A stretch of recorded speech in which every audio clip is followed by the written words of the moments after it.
অগস্ত্য সংহিতা গ্রন্থে বলা হয়েছে কোনো ব্যক্তি যদি রামনবমী ব্রত পালন না করেন তাহলে তিনি কুম্ভিপাক নরকে পতিত হন। আবার আরো বলা হয়েছে যে যে ব্যক্তি ভক্তি এবং শ্রদ্ধা সহকারে রামনবমী ব্রত পালন করবেন তাকে আর জননীর জঠরে প্রবেশ করতে হবে না, তিনি জন্ম মৃত্যু চক্র থেকে মুক্ত হন। হরে কৃষ্ণ। সুপ্রিয় ভক্তবৃন্দ, রামনবমী মহোৎসব কবে পালন করবেন? 5 এপ্রিল নাকি 6 এপ্রিল? কিভাবে রামনবমী ব্রত পালন করবেন? রামনবমী ব্রতে 10টি বিশেষ মাহাত্ম্য, ভগবান শ্রী রামচন্দ্র কিভাবে আবির্ভূত হলেন, সেই সাথে ভগবান শ্রী রামচন্দ্রের প্রণাম মন্ত্র। তো ভিডিওটি দেখতে থাকুন। রামনবমী ব্রত পরমেশ্বর ভগবান শ্রী রামচন্দ্রের শুভ আবির্ভাব তিথি মহোৎসবই হচ্ছে রামনবমী মহোৎসব। ভগবান শ্রী রামচন্দ্র অযোধ্যায় চৈত্র মাসের শুক্লপক্ষের নবমী তিথিতে পিতা দশরথ এবং মাতা কৌশল্যার পুত্ররূপে আবির্ভূত হন। শুধুমাত্র যে ভগবান আবির্ভূত হন তাই না, ভগবান সাথে করে নিয়ে লক্ষ্মণ, শত্রুঘ্ন, ভরতকে নিয়ে আবির্ভূত হন, যারা ভগবান মহাবিষ্ণুর স্বয়ং অবতার। তাছাড়াও ভগবান শ্রী রামচন্দ্রের আবির্ভাবের সাথে ভগবানকে সহায়তা করার জন্য সূর্যদেব সুগ্রীব রূপে, স্বয়ং ব্রহ্মাজি জাম্বুবান রূপে, নল বিশ্বকর্মা রূপে আবির্ভূত হন। ভগবান শ্রী রামচন্দ্রের লীলাকে পুষ্টি বিধান করার জন্যই তারা সকলেই রামচন্দ্রের সহিত আবির্ভূত হন। ভগবান শ্রী রামচন্দ্রের এই আবির্ভাব তিথি মহোৎসবটি হচ্ছে শ্রী রাম নবমী মহোৎসব। রাম শব্দের অর্থ হচ্ছে আনন্দময়। ভগবান শ্রী রামচন্দ্র যখন আবির্ভূত হন, সমগ্র অযোধ্যা সহ সমগ্র জগৎ আনন্দে উল্লাসিত হতে থাকে। তো সুপ্রিয় ভক্তবৃন্দ, আপনারা সকলেই ভগবান শ্রী রামচন্দ্রের আবির্ভাব তিথি মহোৎসবটি অত্যন্ত ভক্তি সহকারে পালন করবেন। এই পর্বে আমরা রামনবমী ব্রতের 10টি বিশেষ মাহাত্ম্য কথা আলোচনা করব। মনোযোগ সহকারে প্রতিটি মাহাত্ম্য কথা শ্রবণ করুন। প্রথম মাহাত্ম্য, অগস্ত্য সংহিতা গ্রন্থে বলা হয়েছে কেউ যদি রামনবমী ব্রত পালন না করেন তাহলে তাকে কুম্ভিপাক নরকে গমন করতে হবে। 2 নং মাহাত্ম্য, যিনি রামনবমীর ব্রত পালন করবেন তিনি কোটি সূর্যগ্রহণ অপেক্ষাও শ্রেষ্ঠ। 3 নং মাহাত্ম্য, দেবরাজ ইন্দ্র এই রামনবমী ব্রত পালন করেছিলেন। 4, অগস্ত্য সংহিতা গ্রন্থে আরও বলা রয়েছে যে কেউ যদি ভক্তি এবং শ্রদ্ধা সহকারে রামনবমী ব্রত পালন করেন তাকে আর জননীর জঠরে জন্মগ্রহণ করতে হয় না, তিনি জন্ম মৃত্যু সংসারাদি চক্র থেকে মুক্ত হন।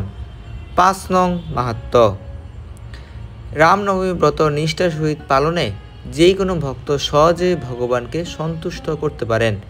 6 নং মাহাত্ম্য, এই রামনবমী ব্রত পালনের ফলে পূর্বের সকল পাতকী অর্থাৎ পাপ হতে মুক্তি লাভ করা যায়।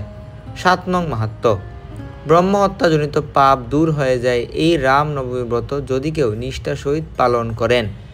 8 নং মাহাত্ম্য, এমনকি আলস্যবিহীনভাবে এই ব্রত পালন করলেও তাকে আর পুনর্জন্ম করতে হয় না, অর্থাৎ তার পুনর্জন্ম হয় না। 9, ভক্তি এবং নিষ্ঠা সহকারে রামনবমী ব্রত পালনে ভগবত ধাম লাভ হয় এবং সর্বশেষ ভগবান রামচন্দ্রের অনেক অনেক কৃপা লাভ করেন। এবারে আলোচনা করব কিভাবে আপনারা বাড়িতে এই রামনবমী ব্রতটি পালন করবেন। রামনবমী ব্রত পালন করার জন্য আগের দিন নিরামিষ আহার করবেন এবং যে নিরামিষ আহারটি করবেন সেটি ভগবানকে নিবেদন করে প্রসাদ হিসেবে গ্রহণ করতে চেষ্টা করবেন। রাত 12 ঘটিকার পূর্বে অবশ্যই রাতের আহারটি সম্পন্ন করে নেবেন। ঘুমোতে যাওয়ার পূর্বে দন্ত মার্জন করে নেবেন যাতে আপনার দাঁতের ফাঁকে কোনো খাদ্য কণা লেগে না থাকে। এইভাবে আপনারা আগের দিন অতিবাহিত করার পর রামনবমীর দিন খুব ভোরে শয্যা ত্যাগ করে স্নান করে নেবেন। ব্রাহ্ম মুহূর্ত সময়ের মধ্যে স্নান করতে চেষ্টা করবেন। সূর্যোদয়ের পূর্বে 1 ঘন্টা 36 মিনিট সময় ব্রাহ্ম মুহূর্ত সময়, এই সময় স্নান করলে এটি অতি উত্তম। স্নান করার পর আপনারা আপনাদের দাদুর সঙ্গে তিলক পরিধান করে নেবেন, নিত্য পূজা সম্পন্ন করবেন, ভগবানের শ্রীচরণ কমলে তুলসী পত্র ফুল অর্পণ করবেন। শ্রী রামচন্দ্রের যদি চিত্রপট কিংবা বিগ্রহ থাকে ওই দিন আপনারা ভগবান শ্রী রামচন্দ্রকে অধিক পরিমাণ তুলসী পত্র এবং ফুল অর্পণ করুন। এভাবে দিনটি দুপুর পর্যন্ত অতিবাহিত করার পর দুপুরের পর আপনারা অভিষেকের আয়োজন করবেন। অবশ্যই এটি মাথায় রাখবেন, মধ্যাহ্নকালীন সময় যেহেতু ভগবান শ্রী রামচন্দ্র আবির্ভূত হন এই জন্য মধ্যাহ্নকাল পর্যন্ত আপনারা সকলে নির্জলা উপবাস পালন করবেন। অতঃপর মধ্যাহ্ন অর্থাৎ দুপুর 12 ঘটিকার পর ভগবান শ্রী রামচন্দ্রের মহা অভিষেকের আয়োজন করতে পারেন। বিভিন্ন রকমের পঞ্চামৃত, দুধ, দধি, ঘি, মধু, ডাবের জল, চিনির জল দ্বারা ভগবান শ্রী রামচন্দ্রের অভিষেক সম্পন্ন করার পর চরণামৃত গ্রহণ করবেন। এরপর ভগবান শ্রী রামচন্দ্রের উদ্দেশ্যে বিবিধ প্রকার ভোগ নিবেদন করতে পারেন। ভোগ নিবেদন করার পর সেই মহাপ্রসাদ অন্নপ্রসাদ আস্বাদন করে এই ব্রতটি সমাপ্ত করবেন। এই তিথিটি যেহেতু ভগবান শ্রী রামচন্দ্রের জন্য বিশেষভাবে মহিমান্বিত, তাই এই তিথিতে আপনারা শ্রীমদ্ ভাগবতের নবম স্কন্ধ থেকে রামচন্দ্র কিভাবে এই জগতে আবির্ভূত হন এবং তিনি যে সকল লীলাবিলাস করেছেন সকল কিছু ভাগবতম থেকে পাঠ করতে চেষ্টা করবেন। বেশি বেশি করে হরে কৃষ্ণর মধ্যে জপ এবং কীর্তন করবেন। আশেপাশে নগর সংকীর্তন করতে চেষ্টা করবেন।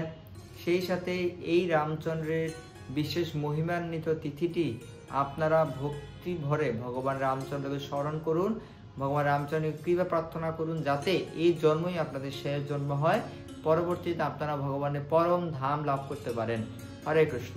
তো সকলেই এই রামনবমী ব্রতটি পালন করুন। ভগবান রামচন্দ্রের প্রণাম মন্ত্র। ওম রামায় রামচন্দ্রায় রামভদ্রায় বেদসে রঘুনাথায় নাথায় সীতায় পতয়ে নমঃ। জয় শ্রীরাম।